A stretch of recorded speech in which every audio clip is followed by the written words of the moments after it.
Tout au long de la vie, surtout après 60 ans, le citron est fréquemment incorporé dans le régime alimentaire d'innombrables personnes.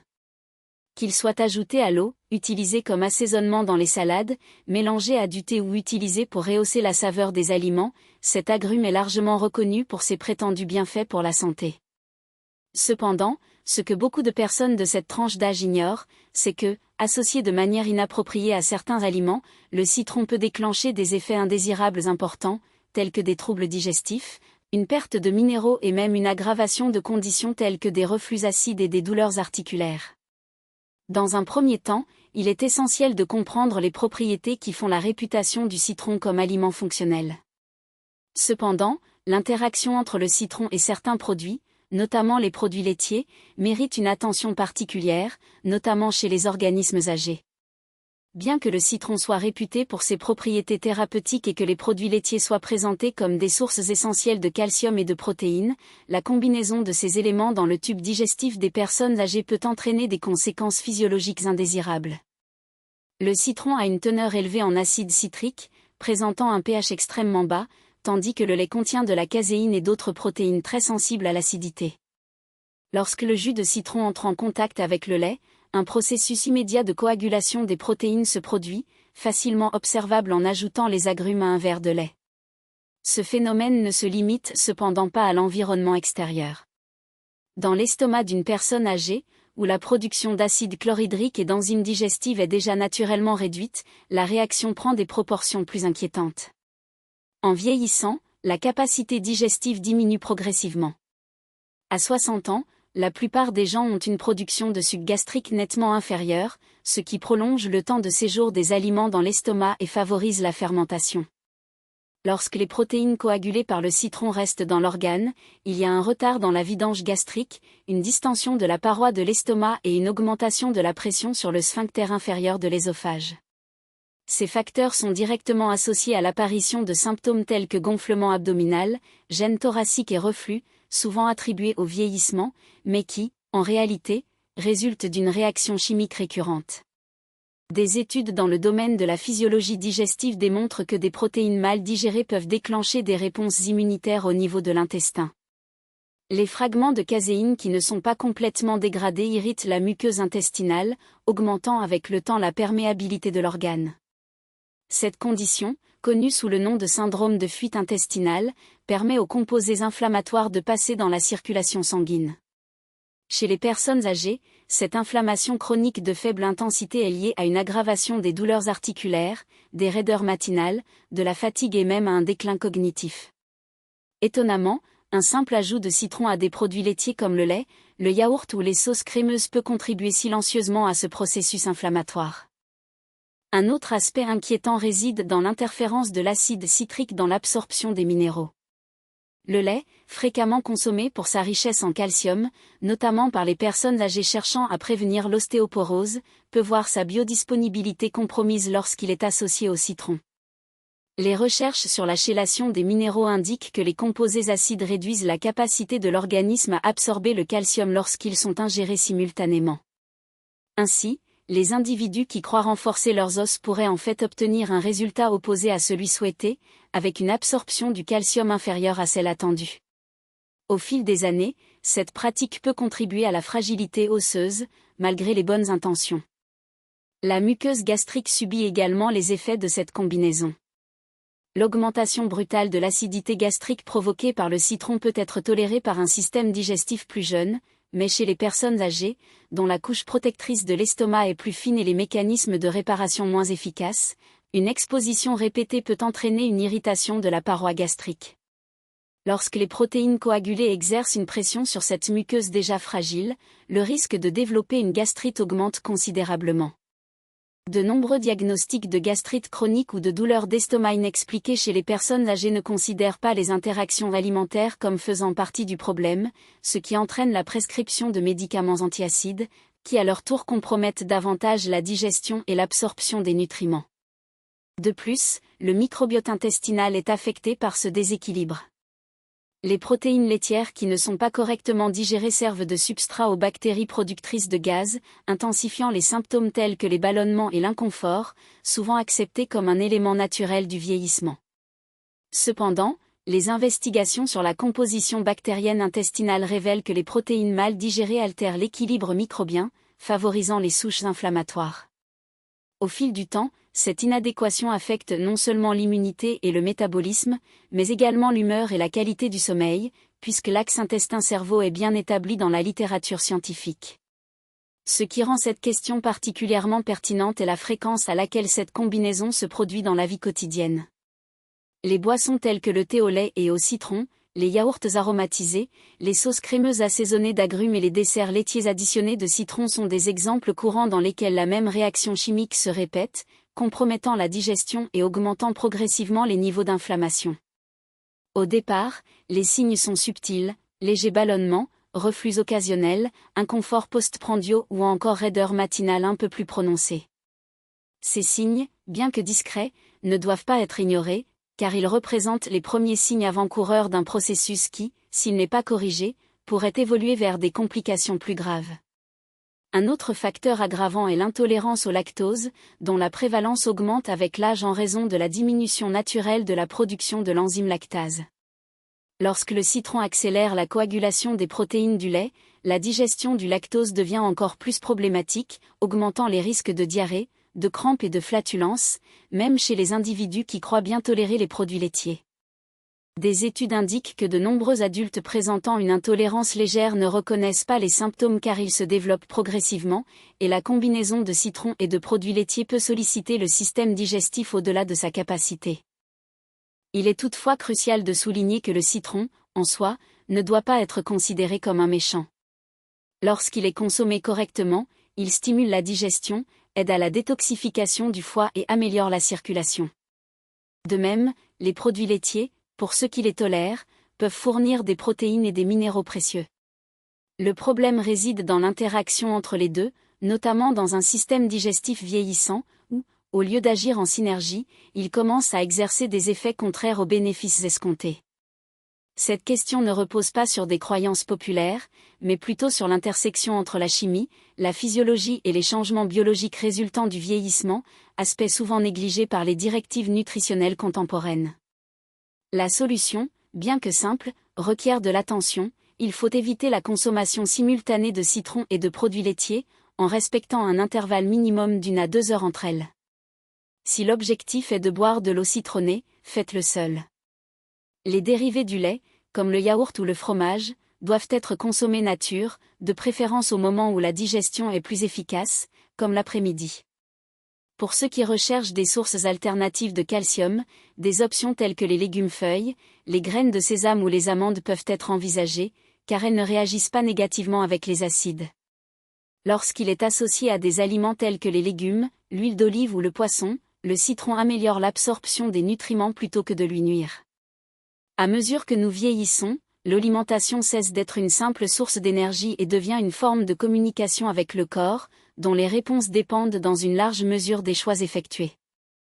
Vous souhaitez inclure le concombre dans votre hydratation, choisissez de le préparer séparément, en infusion sans présence d'agrumes. Ce petit changement préserve non seulement l'intégrité de la vitamine C, mais également les autres bienfaits qu'offre chaque aliment individuellement. Le choix conscient entre combiner ou isoler ces ingrédients reflète une compréhension plus profonde de la façon dont le corps traite les nutriments à différentes étapes de la vie. La perception selon laquelle certaines interactions alimentaires peuvent annuler ou accroître les effets nutritionnels n'est pas nouvelle. Les cultures traditionnelles, comme la médecine ayurvédique et chinoise, reconnaissaient déjà l'importance d'harmoniser les aliments en fonction de leurs propriétés énergétiques et biochimiques. Cependant, la vulgarisation des tendances alimentaires contemporaines ignore souvent ces principes, privilégiant l'esthétique ou la commodité plutôt que l'efficacité physiologique. L'exemple du citron et du concombre illustre comment la désinformation peut transformer une pratique apparemment saine en une habitude qui, bien qu'inoffensive à première vue, compromet la santé à long terme. Pour les personnes âgées, dont les systèmes métaboliques et d'absorption fonctionnent déjà moins efficacement, il devient encore plus pertinent de prêter attention à ces nuances. Une carence subclinique en vitamine C, par exemple, peut ne pas se manifester immédiatement, mais ses effets cumulatifs sont importants. En plus d'affecter la synthèse du collagène, la vitamine C agit comme cofacteur dans plusieurs réactions enzymatiques essentielles à la réparation des tissus, à la modulation de l'inflammation et à la protection antioxydante. Sa dégradation par l'ascorbinase du concombre ne se limite donc pas à la perte d'un seul nutriment, mais déclenche une cascade de conséquences qui compromettent de multiples fonctions organiques. Un autre aspect souvent négligé est l'impact de ces interactions sur la santé des os. Bien que le calcium soit le minéral le plus associé à la prévention de l'ostéoporose, la vitamine C joue un rôle tout aussi crucial dans la formation et le maintien de la matrice osseuse. Des études montrent que la supplémentation en vitamine C est corrélée à une plus grande densité minérale osseuse chez les personnes âgées, réduisant ainsi le risque de fracture. Lorsque sa biodisponibilité est compromise par l'association avec le concombre, l'organisme perd un allié fondamental pour préserver l'intégrité du squelette, surtout dans un contexte où la perte osseuse est déjà une préoccupation naturelle du vieillissement. La relation entre la vitamine C et la santé cardiovasculaire mérite également d'être soulignée. En plus de renforcer les parois des vaisseaux sanguins, ce nutriment contribue à réduire la tension artérielle et à prévenir l'athérosclérose. Les personnes âgées qui consomment régulièrement du citron pour protéger leur cœur peuvent, par inadvertance, nuire à leurs propres efforts en l'associant au concombre. La dégradation de la vitamine C dans ce contexte annule non seulement ses bienfaits vasculaires, mais peut également aggraver des conditions préexistantes, telles que l'hypertension ou la dyslipidémie, en compromettant la capacité antioxydante de l'organisme. Concernant l'absorption du fer, l'interaction entre ces aliments prend des aspects encore plus inquiétants. L'anémie ferriprive est une affection courante chez les personnes âgées, souvent associée à une fatigue chronique, une capacité cognitive réduite et une plus grande susceptibilité aux infections. Le citron, en améliorant l'absorption du fer non hémique présent dans les légumes, représente une stratégie simple et efficace pour prévenir ou atténuer cette maladie. Cependant, lorsqu'il est associé au concombre, l'effet est neutralisé, laissant l'organisme vulnérable aux conséquences d'un manque de ce minéral. Pour les personnes qui suivent un régime alimentaire principalement à base de plantes, cette perte peut être particulièrement nocive, exacerbant les symptômes tels que la faiblesse et les étourdissements. La santé intestinale, à son tour, est également affectée par la dégradation de la vitamine C. Ce nutriment joue un rôle fondamental dans le maintien de l'intégrité de la barrière épithéliale intestinale, en évitant une perméabilité excessive et une inflammation chronique. Chez les personnes âgées, dont la muqueuse intestinale est déjà plus fragile, la réduction des taux de vitamine C peut aggraver la dysbiose, une mauvaise absorption des nutriments et des inconforts digestifs. Bien que les premiers symptômes puissent être subtils comme une légère distension abdominale ou des modifications du transit intestinal, leur accumulation au fil du temps contribue à un déclin progressif de la santé gastro-intestinale. La solution pour éviter ces pertes ne nécessite pas de changements radicaux dans le régime alimentaire, mais plutôt un ajustement stratégique dans la manière dont les aliments sont combinés. Séparer la consommation du citron et du concombre, par exemple, non seulement préserve les bienfaits des deux, mais permet également à l'organisme de profiter pleinement de leurs propriétés nutritionnelles. Le citron, lorsqu'il est consommé seul, peut être incorporé dans des repas riches en fer végétal, comme les salades d'épinards ou de lentilles, favorisant ainsi l'absorption de ce minéral. Le concombre, quant à lui, peut être utilisé dans des préparations qui n'impliquent pas de source de vitamine C, comme les infusions de menthe ou de gingembre, en conservant ses propriétés hydratantes et minérales. La prise de conscience de ces interactions ne se limite pas à éviter les combinaisons nocives, mais également à reconnaître les opportunités d'optimiser la nutrition. Choisir des aliments complémentaires, comme combiner du citron avec des légumes riches en fer ou inclure du concombre dans des repas pauvres en vitamine C, reflète une approche alimentaire plus sophistiquée et personnalisée. Pour les personnes âgées, dont les besoins nutritionnels sont plus spécifiques et sensibles, cette attention aux détails peut faire la différence entre un vieillissement en bonne santé et un processus marqué par des déclins évitables. Enfin, il est essentiel de souligner que la nutrition ne doit pas être réduite à une liste de restrictions ou d'interdictions, mais plutôt comprise comme un système dynamique et interconnecté. La connaissance des interactions biochimiques entre les aliments ne vise pas à limiter le plaisir de manger, mais plutôt à donner aux individus les moyens de faire des choix qui alignent saveur, santé et bien-être. Dans le cas du citron et du concombre, le message n'est pas d'éviter ces aliments, mais plutôt de les consommer de manière à ce que leurs bienfaits soient pleinement exploités, sans que l'un annule le potentiel de l'autre. Cette perspective, fondée sur la science et la sagesse nutritionnelle, offre une base solide pour une alimentation qui nourrit véritablement le corps à toutes les étapes de la vie. Déclenche un inconfort important chez les individus de plus de 60 ans. La capacité d'adaptation du système digestif diminue progressivement, le rendant plus sensible aux déséquilibres nutritionnels et métaboliques résultant de combinaisons alimentaires inappropriées. Dans ce contexte, l'association entre le citron et la banane, bien qu'apparemment inoffensive, représente un exemple paradigmatique de la façon dont des choix alimentaires bien intentionnés peuvent compromettre la santé à long terme. La question centrale ne réside pas dans la qualité intrinsèque de ces aliments, mais dans l'interaction biochimique qui se produit lorsqu'ils sont consommés simultanément. Le citron, de par sa teneur en acide citrique, stimule la production de suc gastrique et accélère la vidange de l'estomac, tandis que la banane, riche en amidon et en sucre naturel, nécessite un environnement digestif plus alcalin et un temps de transformation prolongé. Cette disparité des exigences physiologiques crée un conflit dans le tractus gastro-intestinal, entraînant une fermentation prématurée des glucides de la banane avant qu'ils ne soient correctement digérés. L'accumulation de gaz et d'acides organiques résultant de ce processus provoque non seulement une gêne abdominale, mais altère également l'équilibre du microbiote intestinal, favorisant la croissance de micro-organismes pathogènes et réduisant la diversité bactérienne bénéfique. En plus des effets digestifs, la combinaison inappropriée de ces aliments peut avoir des répercussions systémiques, notamment chez les personnes souffrant de maladies chroniques. L'interférence avec l'absorption du potassium, par exemple, est particulièrement importante chez les personnes âgées, chez qui le maintien des niveaux de ce minéral est crucial pour la fonction cardiovasculaire et neuromusculaire. Des études épidémiologiques démontrent que même de petites réductions de la biodisponibilité du potassium peuvent augmenter le risque d'arythmie, d'hypertension et de faiblesse musculaire, symptômes souvent attribués au vieillissement naturel mais qui, dans de nombreux cas, reflètent des carences nutritionnelles évitables. De même, l'instabilité glycémique résultant de la fermentation des sucres de banane peut exacerber la résistance à l'insuline, accélérant les processus inflammatoires et contribuant au déclin cognitif. Un autre aspect souvent négligé concerne l'impact de cette combinaison sur l'axe intestin-cerveau. La production excessive de gaz et l'irritation de la muqueuse intestinale activent les voies neuronales qui relient le tube digestif au système nerveux central, déclenchant des réponses physiologiques et émotionnelles. Chez les personnes âgées, cette communication bidirectionnelle peut se manifester par de l'anxiété, des troubles du sommeil ou une sensation de mal-être général, symptômes qui, bien que non spécifiques, trouvent souvent leur origine associée à des déséquilibres digestifs. La littérature scientifique documente de plus en plus la relation entre la dysbiose intestinale et les changements d'humeur, suggérant que la santé mentale des personnes âgées est intrinsèquement liée à l'intégrité du microbiome.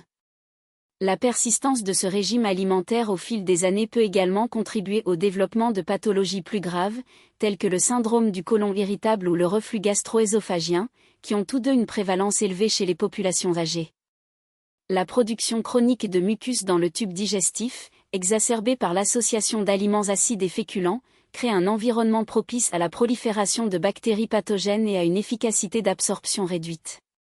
Ce scénario favorise l'apparition de carences nutritionnelles infracliniques qui, même si elles ne se manifestent pas de manière aiguë, compromettent progressivement l'immunité, la densité osseuse et la capacité de récupération de l'organisme.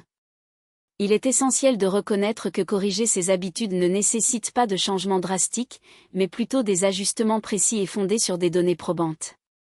La solution n'est pas d'éliminer le citron ou la banane de l'alimentation, mais de les consommer à des moments différents, permettant à chaque aliment d'exercer son potentiel nutritionnel sans interférer avec le métabolisme de l'autre. Par exemple, le citron peut être consommé le matin, à jeûne, pour stimuler la digestion et améliorer l'absorption de la vitamine C, tandis que les bananes peuvent être consommées dans le cadre d'un repas équilibré, accompagnées de sources de fibres et de graisses saines qui retardent leur absorption et minimisent les pics glycémiques. Cette approche, alignée sur les principes de chrononutrition et de compatibilité alimentaire, permet à l'organisme de profiter pleinement des bienfaits des deux aliments, sans les effets indésirables résultant de leur combinaison inadéquate. La sensibilisation à ces interactions ne se limite pas à éviter un inconfort immédiat, mais représente une stratégie préventive essentielle pour favoriser un vieillissement en bonne santé. À mesure que le corps vieillit, sa capacité à compenser les erreurs nutritionnelles diminue, rendant chaque choix alimentaire encore plus pertinent. En ce sens, l'adoption de pratiques alimentaires fondées sur la science de la digestion et la physiologie du vieillissement ne constitue pas une restriction, mais plutôt une forme d'autonomisation, permettant aux individus de conserver plus longtemps leur autonomie, leur vitalité et leur qualité de vie. La vraie nutrition ne se limite pas à manger des aliments considérés comme sains, mais plutôt à comprendre comment ces aliments interagissent entre eux et avec le corps, garantissant que chaque repas est non seulement savoureux, mais aussi véritablement nutritif. Devenir problématique après 60 ou 70 ans ne constitue pas une fragilité, mais plutôt une manifestation biologique. Ne pas tenir compte de cette réalité conduit à un inconfort inutile et à un déclin progressif de la santé. L'une des conséquences les plus négligées réside dans l'inflammation chronique de faible intensité. Les sous-produits de la fermentation intestinale irritent la muqueuse du tube digestif, déclenchant des réponses immunitaires qui, avec le temps, élèvent les marqueurs inflammatoires. Chez les personnes âgées, une inflammation persistante est associée à des douleurs articulaires, des maladies cardiovasculaires, un déclin cognitif et une réduction de la masse musculaire. Ce qui semble être une habitude alimentaire inoffensive fait en réalité partie d'une maladie inflammatoire plus large. Le constat, bien que déconcertant, s'avère libérateur. La banane, seule, ne représente pas un problème. Le citron en lui-même non plus. Le défi réside dans l'association, surtout lorsqu'elle est consommée fréquemment et dans des mélanges homogènes. La science de la nutrition démontre systématiquement que le contexte l'emporte sur l'analyse de nutriments individuels. L'organisme prospère grâce à l'harmonie et non au désordre. La solution, étonnamment simple, consiste à manger des bananes seules ou accompagnées d'aliments au rythme digestif compatible, comme l'avoine ou les oléagineux.